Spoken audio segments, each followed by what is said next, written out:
5-6 दिवस पिंपळगाव खडकी तालुका आंबेगाव या ठिकाणी लिंबाचा माळा या वस्तीमध्ये अतिशय भीतीचं आणि दहशतीचं वातावरण निर्माण झालं होतं। बिबट्यांचा वावर इतका प्रचंड वाढलेला होता गेल्या 5 तारखेपासून तर आज साधारण 11 तारखेपर्यंत 4 बिबटे या ठिकाणी जेरबंद झालेले आहे। वन खात्याच्या प्रयत्नाला या ठिकाणी प्रचंड मोठं यश आलेलं आहे। अजून एक बिबट्या या परिसरामध्ये फिरत आहे आणि वन खात्याने जे गेली 8 दिवस आम्हाला शेतकऱ्यांना जे काही सहकार्य दिलेलं आहे या बाबतीत शेतकऱ्यांच्या वतीनं आम्ही जरा थोडंसं समाधान व्यक्त करतो। पण अजून एक या ठिकाणी बिबट्या आमच्या परिसरात वावरत आहे। असा 5 बिबटे आमच्या परिसरामध्ये या ठिकाणी लिंबाचा माळा या वस्तीमध्ये फिरत होते।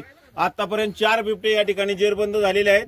आज जी बिबट्या पकडलेला आहे ही एक मादी आहे, मोठा बिबट्या आहे आणि म्हणून एक थोडंसं सुटकेचा श्वास इथल्या शेतकऱ्यांनी बऱ्यापैकी सोडलेला आहे। परंतु जोपर्यंत 5वा बिबट्या गिरफ्तार होत नाही तोपर्यंत भीती काही मनातून जाणार नाही आणि म्हणून या ठिकाणी लिंबाचा माळा या वस्तीमध्ये आज हा 4था बिबट्या या ठिकाणी पकडलेला आहे आणि शेतकऱ्यांनी थोडंसं समाधान व्यक्त केलं आहे। वन खात्याचा आम्ही या ठिकाणी आभार मानतो आणि हा 4था बिबट्या वन खात्याकडे त्या ठिकाणी सुपूर्द केल्यानंतर 5व्या बिबट्यासाठी सुद्धा या ठिकाणी पुन्हा एकदा पिंजरा लावण्यात येईल। धन्यवाद। आणि फोटो घ्या आता, आडवा आणि फोटो घे, कट कर आता।